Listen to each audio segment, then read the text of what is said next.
नमस्कार आणि पुन्हा एकदा स्वागत आहे तुमचं प्रदीप रावसाहेब या आपल्या यूट्यूब चॅनलवर, जिथं गणिताला आपण एकदम सोपं करून टाकतो.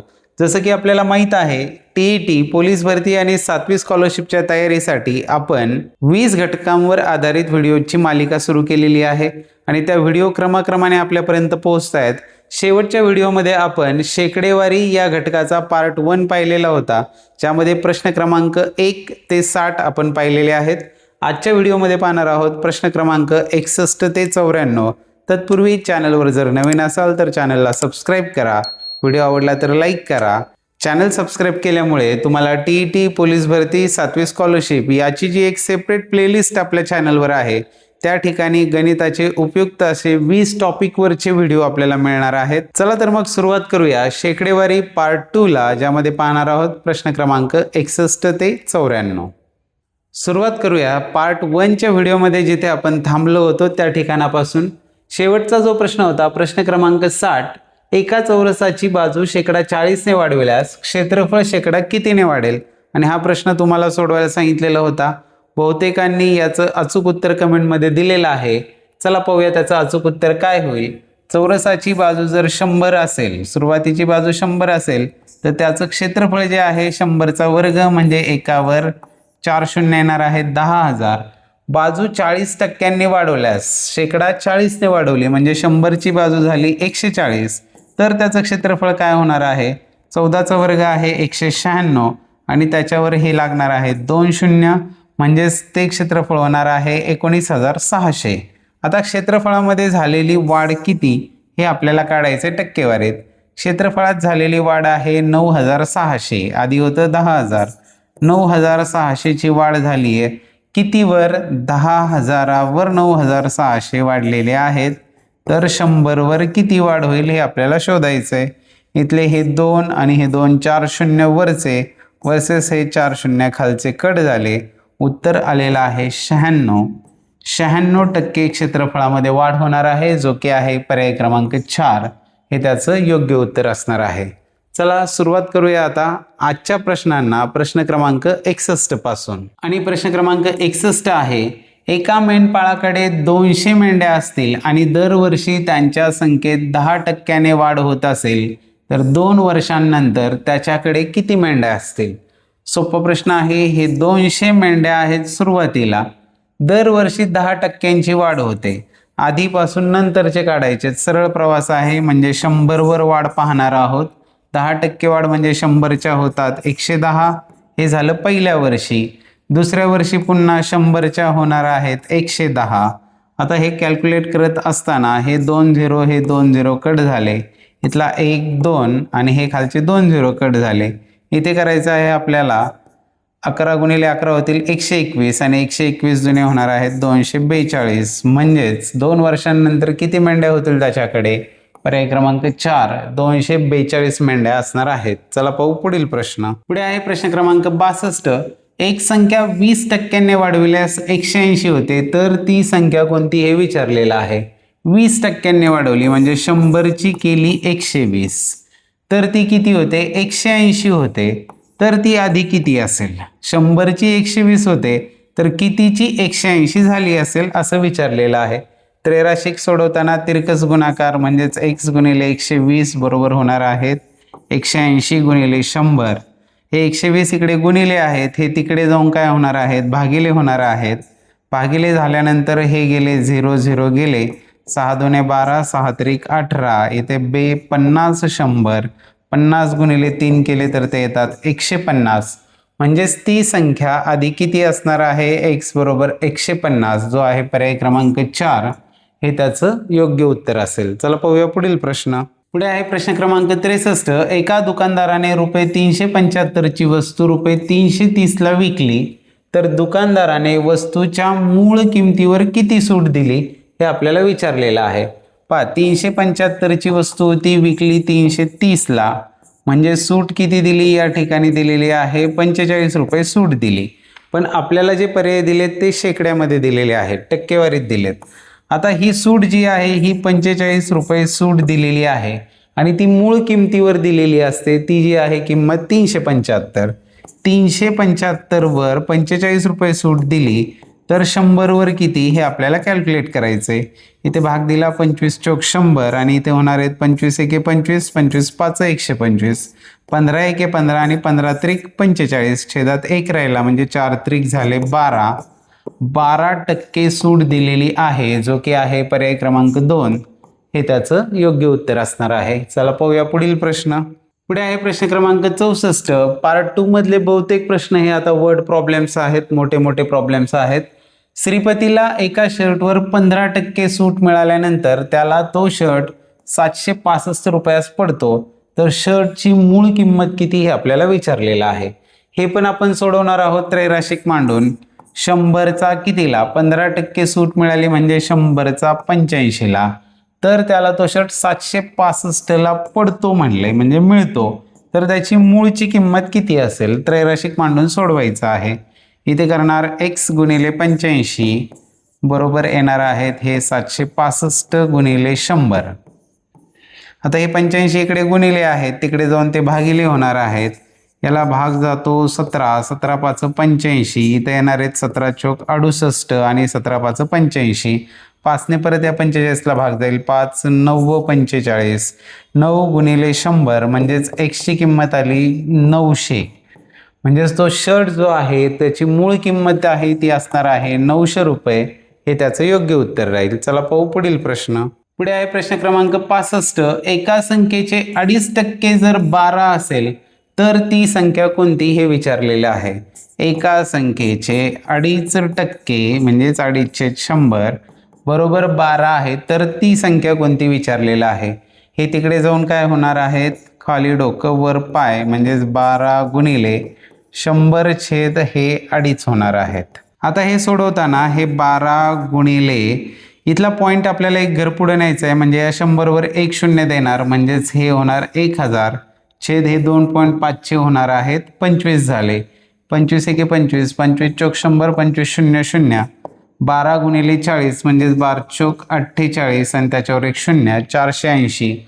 म्हणजेच ती संख्या जी आहे ती 480 असणार आहे, जो आहे पर्याय क्रमांक 3. हे त्याचं योग्य उत्तर राहील. चला पाहूया पुढील प्रश्न. पुढे आहे प्रश्न क्रमांक 66. विनू एका रेडीमेड कपड्यांच्या दुकानात काम करतो.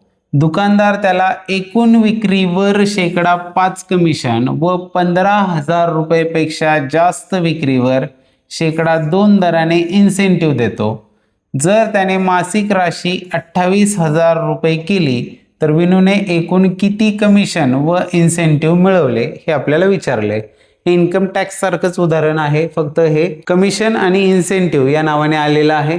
पहा इथे त्यांनी टोटल जी पैसे आहेत त्याला 28,000 रुपयांची विक्री केलेली आहे. 28,000ची विक्री केली. पहिली कंडिशन आहे की एकूण विक्रीवर त्याला 5% कमिशन मिळतं, म्हणजे 28,000च्या 5% त्याला मिळणार आहेच कमिशन.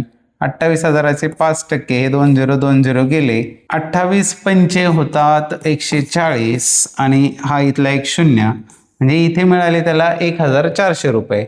आता दुसरी कंडिशन काय आहे, 15,000 रुपयेपेक्षा जास्त विक्रीवर 2% दराने इन्सेंटिव्ह मिळतो. मग 28,000 वजा 15,000 म्हणजे 13,000 रुपये अजून त्याने जास्त विक्री केलेली आहे आणि या 13,000वर त्याला 2% दराने इन्सेंटिव्ह मिळणार आहे. 13,000चे 2% हे 2020 गेले.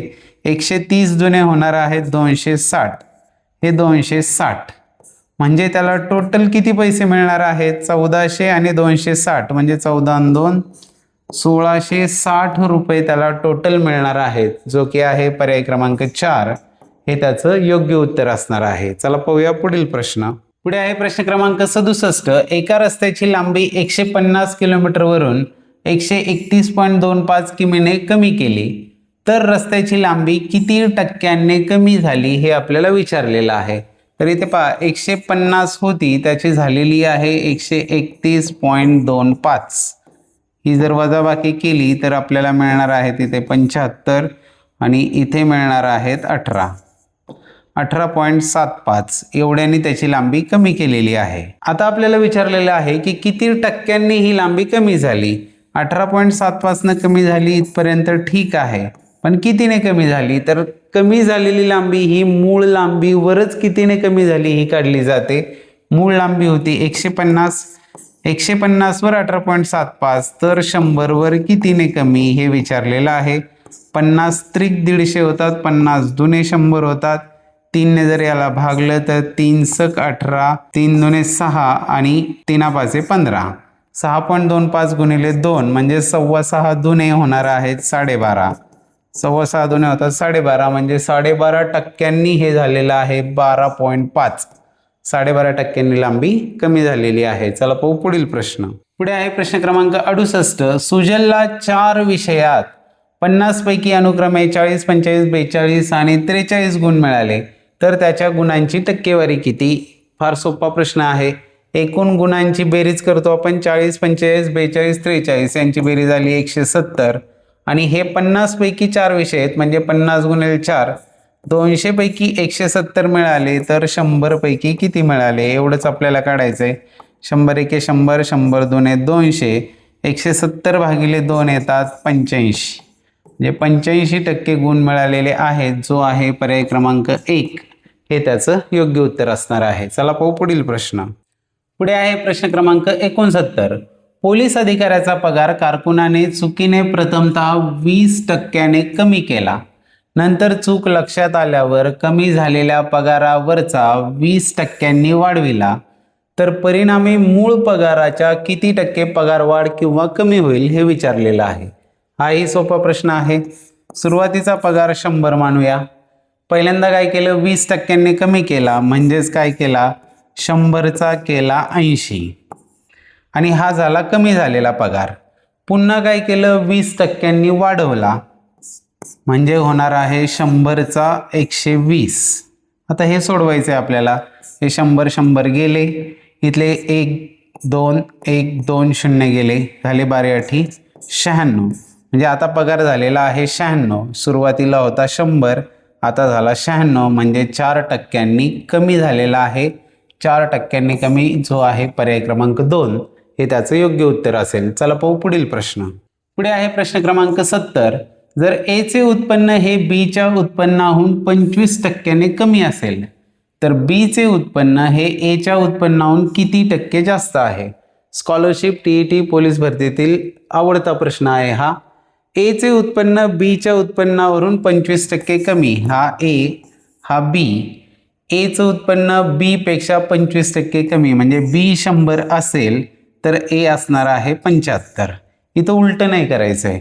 म्हणजे तुम्ही म्हणाल एला जर 100 म्हणलं आणि बीला जर 125 म्हटलं तर चालेल का? नाही चालणार. का?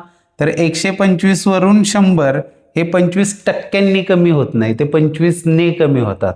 25% कमी होण्यासाठी बेस जो आहे तो आपला 100 असला पाहिजे.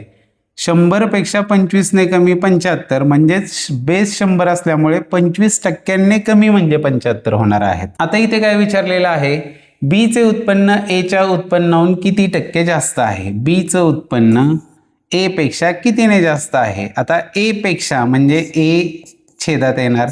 ए पेक्षा कितीने जास्त? 75 पेक्षा 25ने जास्त गुणिले 100 करणार आहोत. हे सोडवलं तर इथं होणार आहेत 25 एके 25, 25 त्रिक 75 म्हणजे आले 100/3 आणि 100/3 जेव्हा कधी असतात तेव्हा त्याचं उत्तर असतं 33.333 रिकरिंग असतात. 33.33% म्हणजेच पर्याय क्रमांक 3 हे त्याचं योग्य उत्तर असणार आहे. चला पाहू पुढील प्रश्न. पुढे आहे प्रश्न क्रमांक 71. एका परीक्षेत 60% विद्यार्थी गणितात उत्तीर्ण झाले, 70% विद्यार्थी बुद्धिमापन चाचणीत उत्तीर्ण झाले, 28% विद्यार्थी दोन्ही विषयात अनुत्तीर्ण झाले तर एकूण किती टक्के विद्यार्थी अनुत्तीर्ण झाले हे आपल्याला विचारले.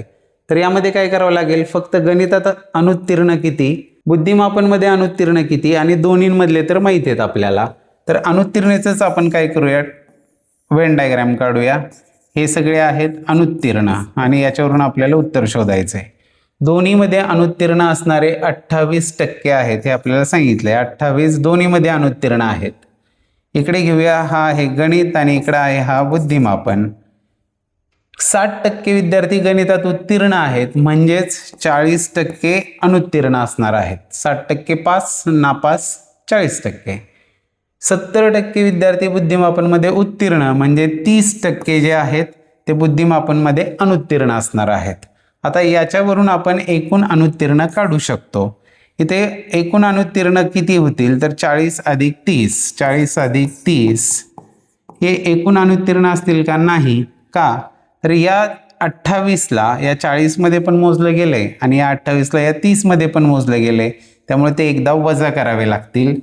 28 40 अधिक 30 होतात 70 वजा 28 म्हणजेच आले किती? 42% विद्यार्थी हे एकूण अनुत्तीर्ण असणार आहेत, जो की आहे पर्याय क्रमांक 2 हे त्याचं योग्य उत्तर राहील. चला पाहूया पुढील प्रश्न. पुढे आहे प्रश्न क्रमांक 72. एका शहराची लोकसंख्या दरवर्षी 5% घटते. 2023 मध्ये त्या शहराची लोकसंख्या 5000 असेल तर 2025 मध्ये लोकसंख्या अंदाजे किती असेल असं विचारलेलं आहे. दरवर्षी 5% कमी होतीये. 23 मध्ये दिलेली आहे 5000, ही आहे सुरुवातीची 5000 गुणिले, आता दरवर्षी 5% कमी होते आणि 25 ची विचारली. 24 मध्ये काय होणार? 100 ची होणार आहे 95. 25 मध्ये काय होणार? त्याच्या पुढच्या वर्षी पुन्हा 5% कमी याच्या म्हणजे 100 ची होणार आहे 95. आणि हे या ठिकाणी आपले 0 1 2 1 2 हा एक 0 गेला, हा एक गेला. 95 गुणिले 95 गुणिले 2 केले तर येतात 45,125 आणि छेदामध्ये राहिलेले आहेत ते 10 म्हणजेच हे येणार आहे 45 12.5. 45 12.5. आपल्याला विचारलेलं आहे अंदाजे किती असेल तर 45 12.5 म्हणजे 45 12 ही त्याच्या आसपास जवळ असणारी संख्या आहे अंदाजे, त्यामुळे त्याचं उत्तर पर्याय क्रमांक 4. चला पाहूया पुढील प्रश्न. पुढे आहे प्रश्न क्रमांक 73. सुरेशला परीक्षेत 700 पैकी 595 गुण मिळाले तर त्याला शेकडा किती गुण मिळाले? फार सोपा प्रश्न. 700 पैकी 595 तर शेकडा किती? 100 पैकी किती काढायचे? हे 2 0 2 0 गेले. 595 भागिले 7 जर केलं तर ते येतात 85%, जो की आहे पर्याय क्रमांक 3 हे त्याचं योग्य उत्तर असेल. चला पाहू पुढील प्रश्न. पुढे आहे प्रश्न क्रमांक 74. 700 रुपयांच्या वस्तूची किंमत शेकडा 15ने वाढली तर त्या वस्तूची नवीन किंमत किती? पाहता शेकडा 15ने वाढली म्हणजे 100 ची झाली 115, तर 700 रुपयांची किती झाली असेल हे आपल्याला विचारलंय. हे सोडवताना काय करतो आपण? तिरकस गुणाकार करतो, म्हणजेच x गुणिले 100 बरोबर असणार आहेत 700 गुणिले 115. इथे हे 100 इकडे गुणिले आहेत, तिकडे जाऊन भागिले होणार आहेत, इथे जाऊन भागिले झाले, 2 0 2 0 गेले. 115 गुणिले 7 येतात 805, जे की आहे पर्याय क्रमांक 3 हे त्याचं योग्य उत्तर असणार आहे. इथेही डायरेक्ट केलं असतं तरी चाललं असतं. 100 7 700 होतात तर 115 7 805 झाले असते. चला पाहूया पुढील प्रश्न. पुढे आहे प्रश्न क्रमांक 75. एका परीक्षेत x आणि y हे दोघे एकूण गुणांपैकी क्रमशः 60% आणि 30% गुण प्राप्त करतात. त्यांच्या प्राप्त गुणांची बेरीज ही 783 आहे, तर परीक्षा एकूण किती गुणांची होती हे विचारलेलं आहे. सोपा प्रश्न आहे. 60% आणि 30% म्हणजे किती झाले? 60 अधिक 30 म्हणजे यांना मिळाले 90% गुण. आता ह्या दोघांची बेरीज मिळून 90% आहे आणि हे 90% म्हणजेच 783 गुण आहेत. आपल्याला काढायचे परीक्षा एकूण किती गुणांची होती? परीक्षा होती 100% गुणांची, तर ती म्हणजे किती असणार आहे हे विचारले. इथे तिरकस गुणाकार होईल आणि x बरोबर येणार आहेत 783 गुणिले 100 भागिले 90 होणार आहेत. म्हणजेच x बरोबर येणार आहे, हा 0 0 गेला, इथे राहिले 9 8 72 9 7 63 गुणिले 10 म्हणजेच 870. म्हणजेच ती परीक्षा एकूण 870 गुणांची होती, जो की आहे पर्याय क्रमांक 2 हे त्याचं योग्य उत्तर असेल. चला पाहू पुढील प्रश्न. पुढे आहे प्रश्न क्रमांक 76. एका संख्येचे 12.5% बरोबर 37 तर त्या संख्येचे 37.5% बरोबर किती विचारले? 12.5% बरोबर आहेत 37 आणि विचारलं आहे 37.5% बरोबर किती? 12.5 त्रिक 37.5 होतात, याला जर गुणिले 3 केलं तर आपल्याला मिळतात 37.5. म्हणजेच इथं पण 37ला काय करावं लागणार? गुणिले 3 करावं लागेल. 37 गुणिले 3 येतात 111, जो की आहे पर्याय क्रमांक 4 हे त्याचं योग्य उत्तर असणार आहे. चला पाहू पुढील प्रश्न. पुढे आहे प्रश्न क्रमांक 77. एक संख्या 40% वाढविल्यामुळे 560 होते तर ती संख्या कोणती? त्रैराशिक मांडून लगेच सुटणार आहे. 40% वाढवली म्हणजे 100ची केली 140, तर ती वाढवल्यानंतर 560 होते. वाढवल्यानंतर 560 होते, तर ती संख्या आधी किती हे विचारलंय. म्हणजेच इथं होणार आहेत x गुणिले 140 बरोबर 560 गुणिले 100. हे 140 इकडे गुणिले होते, तिकडे जाऊन भागिले होणार आहेत. 140 0 0 गेले, 14 चोक 56, 100 गुणिले 4 म्हणजे ती संख्या असणार आहे 400, जो आहे पर्याय क्रमांक 2 हे त्याचं योग्य उत्तर असणार आहे. इथे पण कळतंय आपल्याला 14 चोक 56 होतात म्हणजे 100 चोक 400 होणार आहे. त्रैराशिकची हीच खासियत असते. चला पाहूया पुढील प्रश्न. पुढे आहे प्रश्न क्रमांक 78. इयत्ता 12वीच्या वर्गात 148 मुलांपैकी 75% मुले उत्तीर्ण झाली, तर उत्तीर्णांची संख्या किती? खूपच सोपा. 148 गुणिले 75% म्हणजे 75/100 काढायचे आहेत आपल्याला. इथे 25 त्रिक 75, 25 चोक 100, 4 ने भागले तर 4 त्रिक 12, 4 7 28, राहिले 37 गुणिले 3, 37 गुणिले 3 येतात 111, जो की आहे पर्याय क्रमांक 4 हे त्याचं योग्य उत्तर असणार आहे. चला पाहूया पुढील प्रश्न. व्हिडिओ आवडला असेल तर लाईक करायला विसरू नका. तुमच्या प्रतिक्रियाही कमेंटमध्ये सांगा. पाहूया पुढील प्रश्न. पुढे आहे प्रश्न क्रमांक 79. एका गावात 40% महिला आणि 50% पुरुष आणि उर्वरित 10% मुले असतील आणि महिलांची संख्या 6000 असेल, तर गावाची लोकसंख्या किती आहे हे विचारले. खूप सोपा आहे प्रश्न हा देखील. 40% महिला आहेत, या 40% महिला आहेत आणि याबरोबर आपल्याला त्यांची संख्या दिलेली आहे 6000. 40% म्हणजे 6000 आहेत. गावची लोकसंख्या किती टक्के असणार आहे? तर गावची लोकसंख्या म्हणजे ती 100% असणार आहे. 40 अधिक 50 90 अधिक 10 100% असणार आहे. आपल्याला काढायचे 100% म्हणजे किती काढायचे? हे त्रैराशिक झालं. इथेही तिरकस गुणाकार केल्यावर होणार आहेत x गुणिले 40 बरोबर येणार आहेत 100 गुणिले 6000. हे 100 गुणिले 6000. आता इथे हे 40 इकडे गुणिले होते, तिकडे जाऊन भागिले होणार आहेत आणि इथे हा 0 0 गेला, 4 ने भाग जाईल, 4 15 60 आणि 4 0 0, 150 गुणिले 100 म्हणजे या 150 वर 2 शून्य येतील. म्हणजे गावची लोकसंख्या जी आहे ती असणार आहे 15000, जो की आहे पर्याय क्रमांक 3 हे त्याचं योग्य उत्तर असेल. चला पाहूया पुढील प्रश्न. पुढे आहे प्रश्न क्रमांक 80. एका वस्तूच्या किमतीमध्ये पहिली 30% घट केली आणि त्या नवीन किमतीवर 10% नंतर वाढ केली. सुरुवातीला जी किंमत होती त्यापेक्षा शेवटी किती घट किंवा वाढ झाली हे विचारलेलं आहे. सुरुवातीची किंमत मानूया 100. पहिल्यांदा केली 30% घट म्हणजे काय केलं? 100 वर 30% घट म्हणजे 100चे 70 केले. नंतर परत काय केलं? तर नंतर 10% वाढ केली म्हणजे 100चे केले परत 110.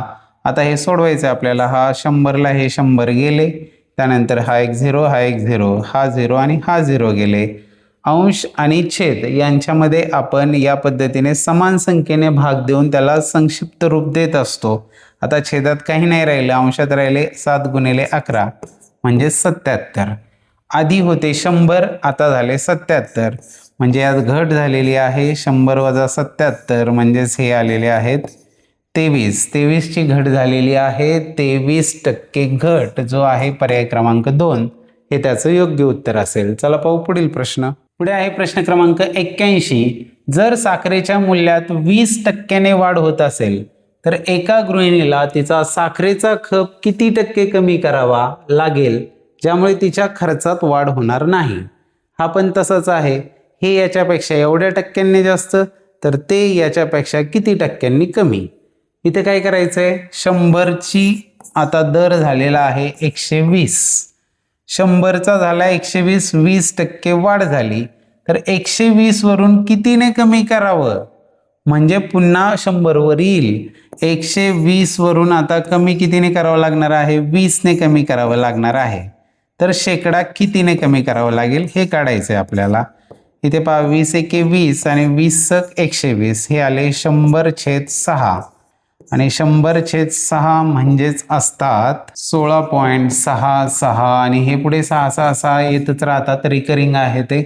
पर्याय क्रमांक 1 16.66% हे त्याचं योग्य उत्तर असेल. चला पाहू पुढील प्रश्न. पुढे आहे प्रश्न क्रमांक 82. एका परीक्षेमध्ये 40% विद्यार्थी गणितात नापास झाले, 30% विद्यार्थी इंग्रजीत नापास झाले, 10% विद्यार्थी दोन्ही विषयात नापास झाले, तर किती टक्के विद्यार्थी पास झाले? सोपा प्रश्न आहे. वेन डायग्रामवर सोडूया आपण. इकडे ठेवूया हे आहे गणित आणि उजव्या बाजूला ठेवायचं आहे आपल्याला इंग्लिश. हे आहे इंग्लिश. आता इथं काय 40% गणितात नापास झाले, गणितात 40% नापास आहेत, 30% इंग्रजीत नापास आहेत, 30 इंग्लिशमध्ये नापास झाले, 10% विद्यार्थी दोन्ही विषयात नापास आहेत, 10% दोन्हीमध्ये नापास आहेत. तर एकूण नापास असणाऱ्यांची संख्या किती? तर ती आहे 40 अधिक 30, 40 अधिक 30 म्हणजे 70. पण ही 70 नाही, कारण यांच्यामध्ये 10 दोन्हीकडे पण मोजले गेलेले आहेत, डबल मोजले गेले, त्यामुळे ते एकदा वजा करावे लागतील. 40 आणि 3 70 वजा 10 आले 60. म्हणजे 60% जे आहेत हे नापास झालेले आहेत. आपल्याला विचारलेलं आहे 5ची टक्केवारी किती? तर 5 किती असणार आहेत? त्या 100 मधून हे 60 गेले, म्हणजे 40% जे आहेत हे पास झालेले असणार आहेत, जो की आहे पर्याय क्रमांक 1 हे त्याचं योग्य उत्तर असेल. चला पाहू पुढील प्रश्न. पुढे आहे प्रश्न क्रमांक 83.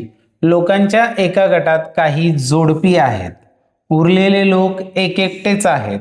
यापैकी विवाहित लोकांची संख्या 60% आहे आणि पुरुषांची संख्या 54% आहे. तर या गटात एकट्या स्त्रियांची संख्या किती टक्के आहे? हा प्रश्न विचारलेला आहे. गमतीशीर प्रश्न आहे आणि लॉजिक लावून सोडवायचा आहे. तर यामध्ये पहा, आपल्याला दिलेल्या ज्या गोष्टी आहेत त्या विवाहित लोकांची संख्या 60 आहे. विवाहित जे आहेत यांची संख्या 60% आहे. म्हणजेच यावरून आपल्या एक गोष्ट लक्षात आली, अविवाहित जे आहेत त्यांची संख्या असणार आहे 40% असणार आहे. आता एकूण मधलं आपल्याला काय सांगितलंय, तर पुरुषांची संख्या 54% आहे. पुरुष जे आहेत ते 54% जर असतील तर स्त्रिया किती असणार आहेत? स्त्रिया या असणार आहेत 46%. का? 54 अधिक 46 100 होतात टोटल. आता आपल्याला विचारलंय काय, एकट्या स्त्रियांची संख्या किती, म्हणजे ज्या अविवाहित स्त्रिया आहेत त्यांची संख्या आपल्याला विचारली. इकडं पुरुष, इकडं स्त्रिया. आता ही कशी शोधता येईल संख्या आपल्याला, कारण इथे तर टोटलची माहिती आहे आपल्याला. तर याच्यामध्ये एक लक्षात घ्या, विवाहित मध्ये 60% विवाहित आहेत.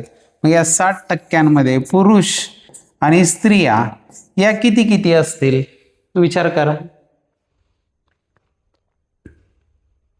बरोबर, त्या असणार आहेत 30% आणि 30%. कशावरून ठरवलं हे समान असणार आहेत? कारण हे विवाहित आहेत म्हणजे या जोड्या जोड्या आहेत. जोड्या जोड्या आहेत म्हणजे पुरुष आणि स्त्रिया समान संख्येने असणार आहेत. 30% पुरुष आणि 30% स्त्रिया असणार आहेत. आता यावरून आपण स्त्रियांची संख्या या ठिकाणी आपल्याला एकट्या म्हणजे अविवाहित स्त्रियांची संख्या काढायची, ती सहज शोधू शकतो. कशी शोधणार? एकूण स्त्रिया ज्या आहेत त्या 46% आहेत, त्यापैकी विवाहित स्त्रिया ज्या आहेत त्या 30% आहेत. म्हणजे इथं हे 46% एकूण वजा विवाहित ज्या आहेत त्या 30%, या वजा केल्यानंतर किती राहतात? हे 6, 4 3 गेला 1. 16% स्त्रिया अशा असणार आहेत की ज्या एकट्या आहेत, की ज्यांचं अजून लग्न झालेलं नाही, अविवाहित आहेत. मजेशीर होतं की नाही प्रश्न? इथं हे 30% ठरवण्यामध्ये जे लॉजिक आहे तिथं खरी या प्रश्नाची उकल होती. चला पाहूया पुढील प्रश्न. पुढे आहे प्रश्न क्रमांक 84. रमेशला एका विषयात 40 पैकी 32 गुण मिळाले तर त्याला किती टक्के गुण मिळाले? सोपा प्रश्न एकदम. 40 पैकी 32 तर 100 पैकी किती?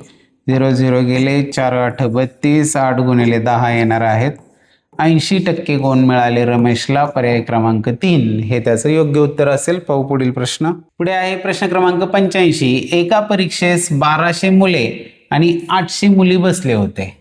त्यामध्ये 40% मुले आणि 48% मुली पास झाले, तर त्या परीक्षेत एकूण किती टक्के विद्यार्थी नापास झाले हे आपल्याला विचारलेलं आहे. तर इथं आपल्याला दोघांना सेपरेट कॅल्क्युलेट करावं लागेल आणि शेवटी परत 1200 वर टोटलची नापासची टक्केवारी ठरवावी लागेल. मग इथे काय करणार? हे 1200 1200 गुणिले 40% मुले पास झालेली आहेत. आपल्याला विचारलेलं आहे शेवटी नापासचं काढायचं आहे, त्यामुळे इथूनच सुरुवात करूया नापासच्या दृष्टीने. 40% मुले पास आहेत म्हणजे नापास किती असणार आहेत? 60% असणार आहेत. बरोबर. हे सोडवल्यानंतर हे 2020 गेले, 1272, 720 मुलं काय झाली? आपण डायरेक्ट नापासचं काढायला सुरुवात केलेली आहे. आता मुली ज्या आहेत त्या आहेत 800. या 800 मुली गुणिले, तर मुलींचं काय आहे? 48% मुली पास झालेल्या आहेत. म्हणजे नापास झालेल्या मुली किती असणार आहेत? त्या असणार आहेत 52%. 52%. आपण लगेच मुलींची नापासची टोटल काढून घेतोय. इथे हे 2020 गेले, 8 दुणे 16, 8 45 आणि 41, 416 मुली नापास झालेल्या आहेत. टोटल नापास किती जण झाले? तर हे 6, 3, 7, 4, 11, 1136 जण नापास झालेले आहेत. आपल्याला विचारलेलं आहे एकूण किती टक्के विद्यार्थी नापास झाले. हे 1136 नापास झाले किती पैकी? तर एकूण विद्यार्थी 1200 अधिक 800 म्हणजे 2000 आहेत. 2000 पैकी 1136 नापास झाले, तर 100 पैकी किती? आपल्याला टक्केवारी काढायची. इथले 20 हे 20 गेले. आता राहिले काय? 1136 भागिले 20, ते केल्यानंतर येतात 56.8%. हे नापास झालेल्या टोटल मुलांची जी टक्केवारी आहे ती आहे 56.8, जो आहे पर्याय क्रमांक 1 हे त्याचं योग्य उत्तर असेल. चला पाहूया पुढील प्रश्न. पुढे आहे प्रश्न क्रमांक 86. 450 चे 28% अधिक 280 चे 45% बरोबर किती विचारले? डायरेक्ट सोडवायचे. 450 चे 28/100 अधिक 280 चे 45% म्हणजे 45/100. हे जर सोडवलं तर येतं 126 आणि त्याची पण किंमत तेवढीच येणार आहे 126. का? 28 45, 28 45 तेच अंक आहेत. 126 अधिक 126 आले 252, जो की आहे पर्याय क्रमांक 1 हे त्याचं योग्य उत्तर राहील. चला पाहू पुढील प्रश्न. पुढे आहे प्रश्न क्रमांक 87. जर ए चे मासिक वेतन बी च्या मासिक वेतनाच्या 10% जास्त आहे, तर बी चे मासिक वेतन ए च्या मासिक वेतनाच्या किती टक्के कमी आहे? पुन्हा तसाच प्रश्न आहे हा. ए चे मासिक आणि बी चे मासिक वेतन यातलं रिलेशन सांगितलंय. बी च्या मासिक वेतनाच्या 10% जास्त आहे ए, म्हणजे बी 100, ज्याला च्या लागला तो 100 म्हणायचा, आणि त्याच्या 10% जास्त म्हणजे ए झाला 110. आता विचारलेलं काय आहे? बी चे मासिक वेतन ए च्या किती कमी आहे? बी चं ए च्या किती कमी आहे? ए च्या किती कमी म्हणजे 110 पेक्षा 10ने कमी आहे, तर 100 पैकी कितीने कमी आहे? तर इथे पहा, हा एक 0 आणि हा 0 गेला, म्हणजे राहिले काय? हे 100/11 राहणार आहेत. 100/11 म्हणजे 11×99 राहिला 1/11, 9.1/11%, जो की आहे पर्याय क्रमांक 3 हे त्याचं योग्य उत्तर असेल. चला पाहू पुढील प्रश्न. पुढे आहे प्रश्न क्रमांक 88. एका जंगलातील सागवानाच्या झाडांची संख्या 8000 आहे. वृक्षतोडीमुळे दरवर्षी त्यात 10% घट होते, तर 4 वर्षांनंतर त्या जंगलात सागवानाची किती झाडे उरतील हे आपल्याला विचारले. सुरुवातीची संख्या आहे ती आहे 8000. आता पुढे काय होते? वृक्षतोड झाल्यामुळे दरवर्षी 10% घट होते, म्हणजे 100चे होतात 90. हे झालं पहिल्या वर्षी. 4 वर्षांनंतर काय होईल हे आपल्याला विचारले. दुसऱ्या वर्षी पुन्हा होणार आहेत 100चे 90, तिसऱ्या वर्षी पण होणार आहेत 100चे 90, आणि चौथ्या वर्षी पण होणार आहेत 100चे 90. या पद्धतीने हे जर सोडवलं, एका स्टेपमध्ये सुटतं हे, आणि हे सगळे कॅल्क्युलेशन केल्यानंतर येतं याचं उत्तर 5248.8. आता झाडांची संख्या पॉईंटमध्ये येत नाही, पण ठीक आहे, कॅल्क्युलेशनमध्ये आलेली आहे ती. पर्याय क्रमांक 1 हे त्याचं योग्य उत्तर असणार आहे. चला पाहू पुढील प्रश्न. पुढे आहे प्रश्न क्रमांक 89. रमेशने 2% दलाली देऊन राजेशकडून 2 लाख रुपयांना कार विकत घेतली. त्याला ती कार एकूण किती रुपयांना मिळाली? तर यामध्ये 2% दलाली दिली आहे. या 2 लाखाचे 2% आपल्याला आधी काढून घ्यावे लागतील. आणि ते काढत असताना हे 2020 गेले. 2000 गुणिले 2 म्हणजे 4000 रुपये दलाली द्यावी लागली. म्हणजे गाडीचे 2 लाख पण द्यावे लागले प्लस ही 4000 दलाली पण द्यावी लागली. म्हणजे गाडी टोटल कितीला पडली? 2,04,000 जो आहे पर्याय क्रमांक 2 हे त्याचं योग्य उत्तर असणार आहे. चला पाहू पुढील प्रश्न. पुढे आहे प्रश्न क्रमांक 90. एका संख्येच्या 1/4 आकड्याची 5 पट 100 येते तर ती संख्या कोणती? जसं वाक्य वाचू तसं समीकरण बनवायचं. एका संख्येच्या x 1/4 म्हणजे भागिले 4, 5 पट म्हणजे याला गुणिले 5, 100 येते म्हणजे बरोबर 100 तर ती संख्या कोणती? आता इथे हे 5 जे आहेत तिकडे जाऊन भागिले होणार आहेत. म्हणजेच हे x/4 बरोबर येतील हे 100 भागिले 5 आणि हे 4 जे भागिले आहेत ते जाऊन गुणिले होणार आहेत. म्हणजेच काय येणार आहे? x बरोबर येणार आहे हे 100/5 म्हणजेच काय? 5 एके 5 आणि 5 20 100 हे 20 गुणिले हे 4 भागिले होते तिकडे जाऊन गुणिले होतील. म्हणजेच x बरोबर आले 20 चोक 80 जो आहे पर्याय क्रमांक 1 हे त्याचं योग्य उत्तर असणार आहे. चला पाहू पुढील प्रश्न. पुढे आहे प्रश्न क्रमांक 91. एका मुलीस इंग्रजीमध्ये 30 पैकी 21, गणितात 50 पैकी 30, इतिहासात 40 पैकी 20 आणि शास्त्रात 25 पैकी 18 गुण मिळाले तर तिला कोणत्या विषयात सर्वाधिक गुण मिळाले हे आपल्याला विचारले. शेकडेवारी काढायची आहे. 21 मिळाले तिथं 30 पैकी, इथे मिळालेले आहेत 30 50 पैकी, त्यानंतर आहेत 20 40 पैकी आणि शेवटी आहेत 18 25 पैकी. यांची आपल्याला टक्केवारी काढायची आहे. प्रत्येकाला काय करणार आपण? 100 गुणणार म्हणजे त्यांची आपल्याला टक्केवारी मिळणार आहे. प्रत्येकाला गुणिले 100 केलं की आपल्याला मिळते टक्केवारी. इथे पहा साधारण हा 0 0 गेला. 3 एके 3 3 7 21 7 10 हे झाले 70. इथं 20 एके 20 20 दुने 40 आणि 100 भागिले 2 म्हणजे हे आले 50%, हे आले 70%. इथे हा एक 0 आणि हा एक 0 गेला. 5 एके 5 5 30 6 गुणिले 10 हे आले 60% आणि इथे 25 एके 25 25 चोक 100 18 चोक 72 हे आले 72%. सगळ्यात जास्त कुठे आहेत? तिथे आहेत 72%, की जे 25 पैकी 18 मार्क आहेत ते कशात आहेत? शास्त्रामध्ये आहेत. म्हणून याचं उत्तर असणार आहे पर्याय क्रमांक 4 शास्त्र. चला पाहूया पुढील प्रश्न. पुढे आहे प्रश्न क्रमांक 92. एका संख्येच्या 60% 60 वजा केल्यास उत्तर 60 येते तर ती संख्या कोणती? जसं विधान आहे तसं समीकरण लिहित जायचं. एका संख्येच्या 60% च्या 60% 60 वजा केले तर उत्तर 60 येते. झालं समीकरण तयार. आता हे सोडवलं की आपलं उत्तर रेडी. इथे काय होणार आहेत? हे 0 0 गेले म्हणजे हे 6x/10 हे 60 इकडे वजा आहेत तिकडे जाऊन अधिक होणार आहेत. म्हणजे 60 अधिक 60 हे होणार आहेत 120. म्हणजे इथे x बरोबर येणार आहे हे 120 गुणिले हे 6/10 तिकडे खाली डोकं वर पाय म्हणजे 10/6 होतील. 6 एके 6 6 2 12 6 0 0 20 गुणिले 10 येणार आहे 200 जो की आहे पर्याय क्रमांक 4 हे त्याचं योग्य उत्तर असणार आहे. चला पाहूया पुढील प्रश्न. पुढे आहे प्रश्न क्रमांक 93.